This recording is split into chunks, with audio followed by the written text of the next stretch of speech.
Olá, gente, paz seja convosco. Continuamos com os nossos estudos da nossa revista Cidadania Cristã. Hoje com a lição de número 7, que tem o título Cristão e seu compromisso no trabalho, parte 2. No vídeo anterior nós vimos até os itens 1, 2 e 3 e hoje nós veremos 4, 5 e 6. A nossa lição, então, com esse título, O Cristão e seu compromisso no trabalho, tem também como texto básico, como texto para memorizar, Colossenses 3, 22, que diz: Vós, servos, obedecei em tudo a vossos senhores segundo a carne, não servindo só na aparência, como para agrado aos homens, mas em simplicidade de coração, temendo a Deus. Então nós devemos sim nos submeter aos nossos superiores na terra, não de uma forma hipócrita, não de uma forma apenas aparente, mas de todo o coração, sabendo que o que nós fazemos também para o Senhor.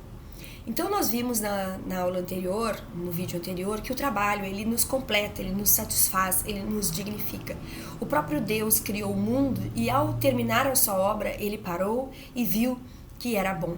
Porque nós nos sentimos satisfeitos quando concluímos um trabalho, quando fazemos uma obra e vimos que isso foi positivo, que isso trouxe bons resultados. Então o trabalho tem uma importância muito grande em nossas vidas.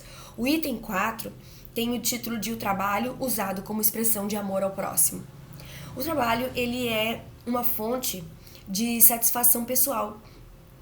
Ele satisfaz as nossas necessidades. Através do trabalho, nós também temos o nosso ganho, que faz com que a gente possa ter os nossos bens. E quem trabalha, quem tem as suas necessidades básicas satisfeitas, né, acaba mantendo um padrão de vida e consegue ter as coisas básicas para a sobrevivência, o seu conforto, o seu lar, sua alimentação, suas vestes, enfim, o seu lazer. Isso então nos dá um padrão de vida. E quem tem esse padrão de vida determinado, tem pessoas que não têm um padrão de vida, às vezes tem, às vezes não tem, às vezes consegue, às vezes não consegue adquirir as suas coisas, né? Mas quem tem esse padrão de vida estabilizado, como a palavra já diz, um padrão, acaba tendo relacionamentos melhores. Quando nós conquistamos um padrão de vida, até mesmo os relacionamentos são menos conflitantes. Quando o nosso padrão de vida está desequilibrado, até nos relacionamentos nós temos conflitos, porque nós ficamos preocupados, porque nós ficamos insatisfeitos, né? Então o trabalho também é muito importante para essa satisfação das nossas necessidades e para que a gente se relacione bem. Né?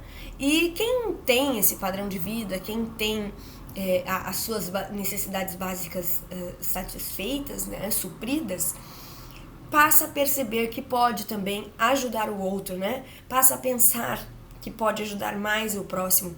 Principalmente nós como cristãos precisamos saber que dentro do nosso orçamento, dentro daquilo que nós temos, nós sempre podemos abençoar alguém.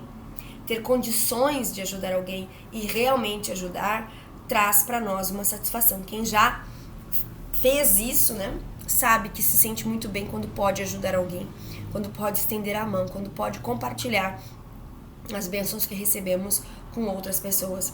Até porque em Atos 20, 35 a palavra de Deus diz: mais bem-aventurado é dar do que receber. Então, o trabalho também pode ser usado como uma expressão de amor ao próximo. O item 5 diz: o trabalho promove uma realização pessoal. Então nós temos algumas necessidades primárias como seres humanos, tem coisas que nós temos como primordiais. E a revista destaca que a segurança é algo primordial. Ela diz que se sentir seguro é uma necessidade primária do ser humano. E nós que já encontramos a Jesus, que já tivemos um encontro pessoal com Ele, nós sabemos que a verdadeira segurança vem do encontro pessoal com Jesus, de termos Jesus como nosso Salvador, como nosso Rei, como nosso Mestre. Isso nos traz uma segurança muito forte. A maior e melhor segurança que nós podemos ter é ter Jesus na nossa vida e basear a nossa vida na fé nele, né? Mas existem também outras necessidades. A gente precisa se sentir seguro também através do nosso trabalho, de ter um trabalho, de saber que vamos ter um ganho, de saber que vamos poder cumprir com as nossas obrigações, né? Mas também existe uma necessidade de ser um profissional exemplar, ainda mais como cristãos, como pessoas que já tiveram um encontro pessoal com Jesus, precisamos expressar todas as áreas da nossa vida da melhor forma possível. Então, ser um profissional exemplar, ser um profissional cumpridor dos seus deveres, ser uma pessoa honesta, ser uma pessoa pontual, ser uma pessoa amiga, ser um profissional onde quer que a gente esteja inserido, que evita fofoca, que evita falatórios, né? Que não fica jogando conversa fora com assuntinhos que não edificam, né? Mas que podem trazer problemas no futuro, né? Não se mete em contendas, não tem partidarismo, eu gosto mais desse, eu não gosto daquele, então eu fico contigo, eu desprezo aquele. Isso não combina conosco, muitas vezes não combina nem mais com a nossa idade, né, irmãos? Isso é uma coisa bem infantil e adolescente. Nós temos que ter a nossa postura e viver conforme a nossa consciência, baseado na vontade do nosso Deus, e evitar coisas que escandalizem o nome do nosso Deus, certo? Então nós temos que ser um exemplo no modo de falar, no modo de agir, na nossa postura, na nossa prudência. E também temos a obrigação de orar pelo nosso trabalho, né? Pedindo sabedoria para que a gente saiba lidar com as coisas, com as circunstâncias. Se somos vendedores, que sejamos mais agradáveis, que tenhamos a bênção de Deus, que os nossos clientes vejam em nós uma diferença, olhem para nós de forma diferente por causa da presença de Deus nas nossas vidas, que abençoemos em oração as empresas onde nós trabalhamos, que elas sejam prósperas, que elas sejam abençoadas, que elas sejam a melhor empresa que existe, né? Porque nós estamos lá e porque o nosso Deus opera em nosso favor. Então nós temos essa responsabilidade, e também com isso temos a responsabilidade de tentar crescer, de procurar crescer, de procurar aperfeiçoar, de procurar melhorar cada vez mais a qualidade do nosso trabalho, né? Que nós sejamos competentes naquilo que nós fazemos, seja a coisa mais simples que você possa imaginar, desde uma limpeza até um conhecimento científico, né? Nós precisamos estar buscando cada vez mais conhecimento, melhoramentos, né? Crescer, conhecer, aprender. Tem que ser ações que fazem parte da nossa vida, né? Existe concorrência, mas se nós temos competência, essa concorrência, ela não faz grande desafio para nós, porque nós temos segurança naquilo que nós fazemos e nós somos pessoas que são benquistas do nosso trabalho. Nós devemos ser pessoas que são preferidas no seu trabalho porque desenvolvem as coisas com honestidade, porque são exemplos, né? E nós precisamos buscar essa vida que glorifique a Deus também através do nosso trabalho. E sermos, então, incentivados. Nós estamos sendo, na verdade, incentivados através dessa lição e através da palavra de Deus a sermos melhores, a buscarmos melhorias, a buscarmos mais conhecimento. Hoje em dia nós temos tanta fonte de informação para aprender coisas, para descobrir coisas que podem melhorar o nosso trabalho, seja ele em qual ramo que seja. Na internet tem muita coisa mesmo que pode nos ajudar, e a nossa postura, o nosso modo de ser também pode ajudar, e a oração principalmente, né? Colocando Deus em todas as coisas. O item 6, o trabalho promove o equilíbrio da sociedade. Então, uma sociedade equilibrada é uma sociedade que tem diversidade de profissões, vários tipos de mercado, vários tipos de produto, vários tipos de indústrias, né? Vários tipos de campos de trabalho. Quanto mais, melhor, e essa sociedade então vai ficando mais equilibrada por conta da diversificação das suas atividades, né?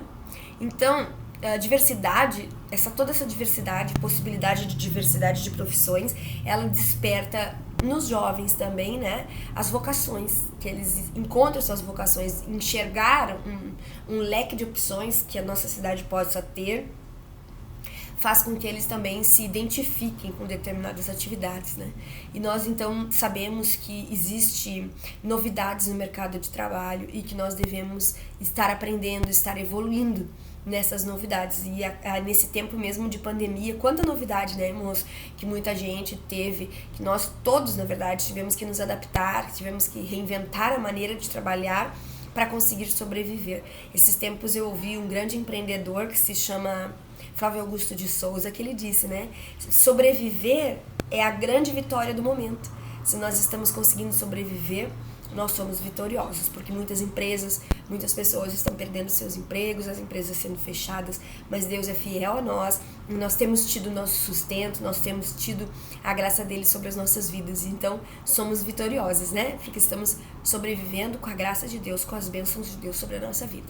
O trabalho é algo muito importante E os jovens e todas as pessoas têm o direito, né, de ocupar um cargo condizente com as suas qualificações, com aquilo que nós estudamos. E muitas vezes nós vemos que uma pessoa estudou, fez uma determinada faculdade e acaba trabalhando em alguma coisa totalmente contrária.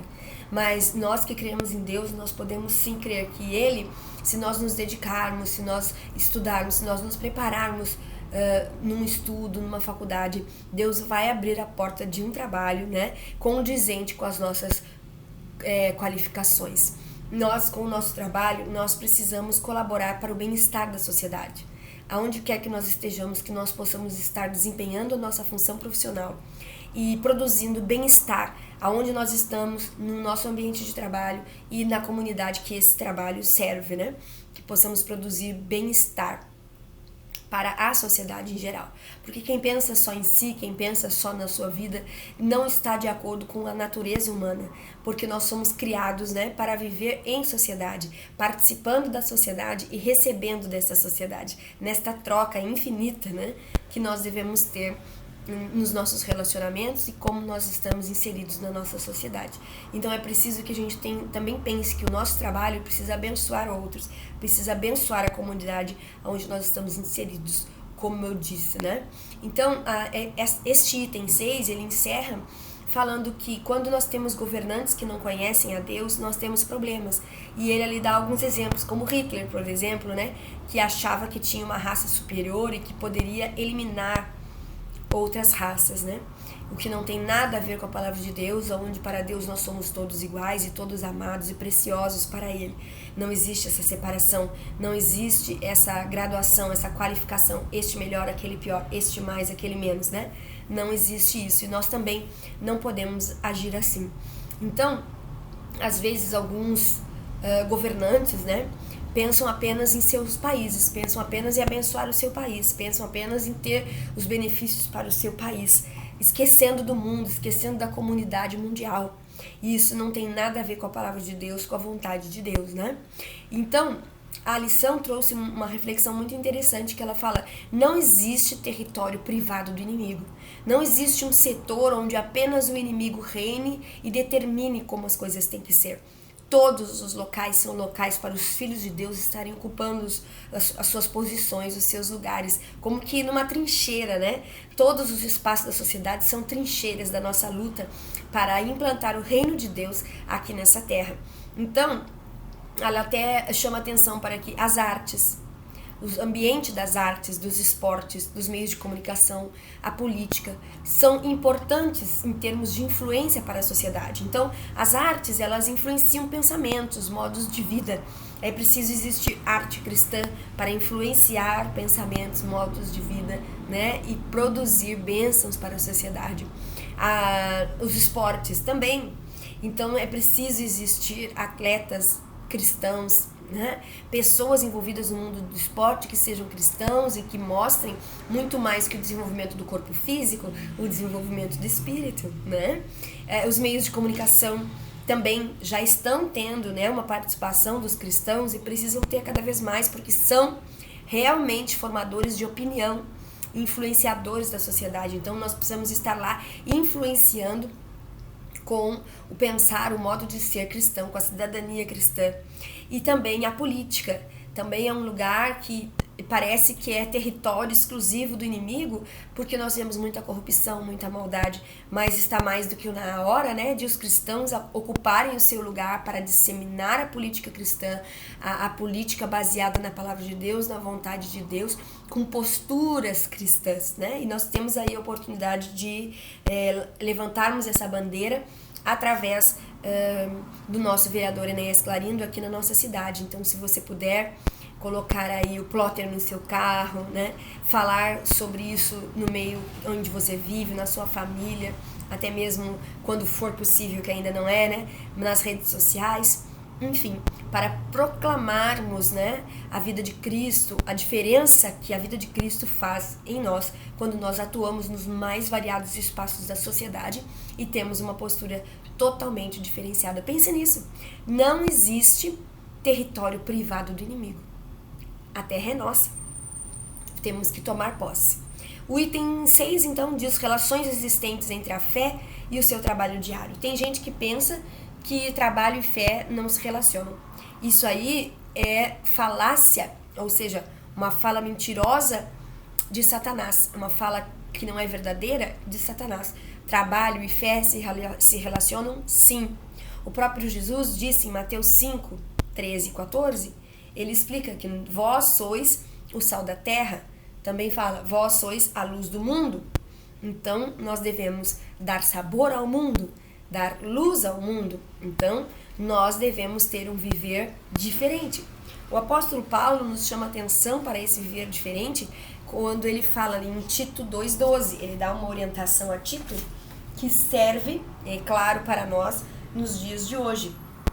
2,12 diz assim, falando sobre a graça salvadora de Deus. Ela nos educa para que, renegadas a impiedade e as paixões mundanas, vivamos neste mundo de forma sensata, justa e piedosa. No vídeo anterior nós tínhamos falado sobre isso, viver de forma sensata, justa e piedosa. Sensato, não como loucos, não como fanáticos, mas de forma sensata, sendo justos e piedosos. A graça salvadora de Deus nos educa para isso. Então temos que ter um viver diferenciado.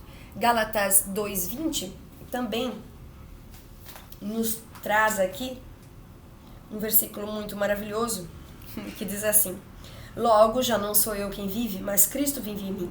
E esse viver que agora tenho na carne, vivo pela fé no Filho de Deus que me amou e se entregou por mim. Então já não sou eu mais que vivo, mas é Cristo que vive em mim. E esse viver que agora tenho, vivo pela fé no Filho de Deus que me amou.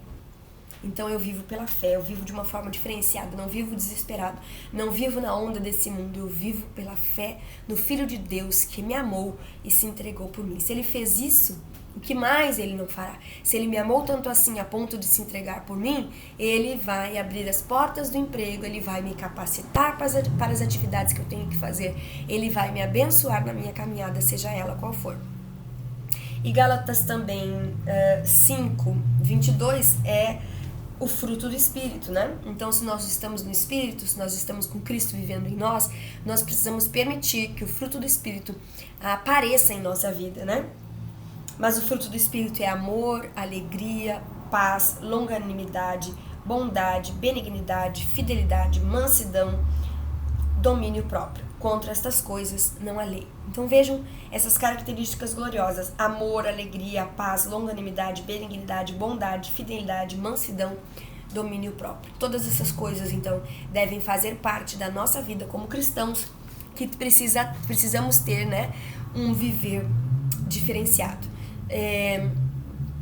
1 Pedro 1,15 diz assim: assim como aquele que os chamou, sejam santos vocês também em tudo o que fizerem. Assim como aquele que os chamou, sejam santos vocês também em tudo o que fizerem. Aquele que nos chama, aquele que nos criou e aquele que nos chamou, ele é santo. E aqui o apóstolo Pedro está nos chamando a atenção, nos exortando. Assim como aquele que os chamou, sejam santos vocês também em tudo o que fizerem. Então temos que ter uma postura honesta, correta, que glorifique a Deus, que seja de acordo como Ele é. Como nós ouvimos numa pregação no domingo, no dia 19, né? Que nós possamos andar como Jesus andou. E nós vimos ali 5 itens que a pastora colocou para nós, de como Jesus andou, agradando ao Pai, olhando para o céu, sendo obediente, não é? Orando, né? E tem tantas outras coisas que ela falou ali que são muito importantes.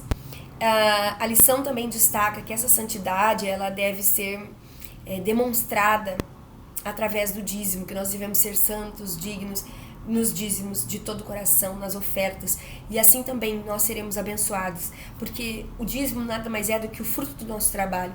Então, quando nós devolvemos ao Senhor, Ele abençoa ainda mais o nosso trabalho. Então, dizimando de todo o coração, ofertando também de todo o coração, nós seremos mais prósperos e mais abençoados. Então existe sim uma relação muito grande entre a fé e o trabalho, porque nós temos que ir lá no trabalho demonstrar a nossa fé, mas também quando nós ofertamos, nós estamos demonstrando a nossa fé e Deus abençoa o nosso trabalho. Nós estamos entregando o dízimo pela fé na palavra de Deus e Ele cumpre suas promessas sobre a nossa vida, abençoando o nosso trabalho e o nosso ganho, né?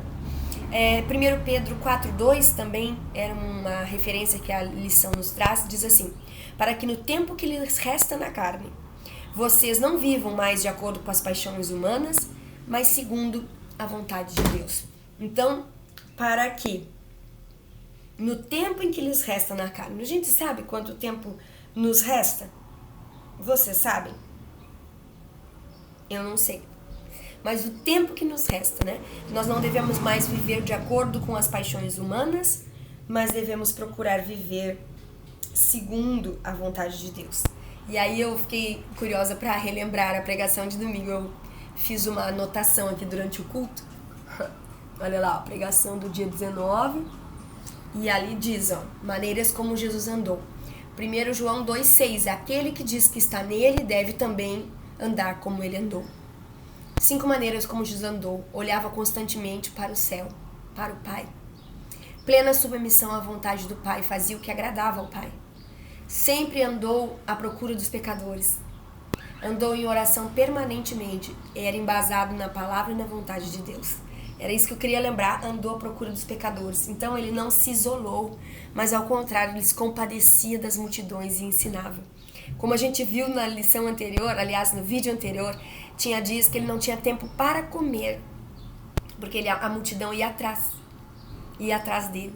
E ele não deixava a multidão sem ouvir a sua palavra, sem ser abençoada por ele. Esse é o nosso Jesus, o nosso maior exemplo. E nós, então, devemos ser como Jesus e colocar o nosso trabalho à disposição dele para abençoar as pessoas e também, consequentemente, nós seremos abençoados. A lição termina dizendo que nós devemos ser um ramo frutífero, para que tudo que chegue às nossas mãos seja abençoado. Que tudo que chegue às tuas mãos, às minhas mãos, seja abençoado. Que todo o trabalho, que toda a obra das nossas mãos seja abençoado e seja abençoador para as pessoas que nos cercam e para a nossa comunidade em geral. Sabe aquela canção que às vezes a gente canta? Quero louvar-te. As aves do céu cantam, as flores do campo revelam o seu poder. Eu quero cantar, mas eu também quero levantar as minhas mãos a ti. Ou seja, a obra das minhas mãos eu ofereço a ti. E que obra é essa? É o meu trabalho secular? É o dar aula? É o fazer crochê? É o fazer bijuteria? É costurar? É fazer o almoço? É carregar alguém dando uma carona? É dar aula na escola bíblica? A obra das minhas mãos, aquilo que eu sei fazer, eu quero oferecer a Deus e que seja o melhor e que seja agradável a Ele, certo? Que Deus abençoe o seu trabalho, que Deus abençoe o seu modo de vida, seu modo de ganhar a vida, que Deus abençoe o seu trabalho diário, doméstico, que Ele te dê forças, que Ele renove as suas forças e que mais e mais nós possamos influenciar a sociedade com um modo de vida diferenciado para a glória de Deus. Nós temos um compromisso com o nosso trabalho, irmãos. Nós temos o compromisso de glorificar a Deus e de abençoar ao próximo por causa da bênção de Deus na nossa vida. Ramo frutífero, que sejamos esse ramo frutífero e que tudo que chegar às nossas mãos seja abençoado para a glória de Deus. Tchauzinho.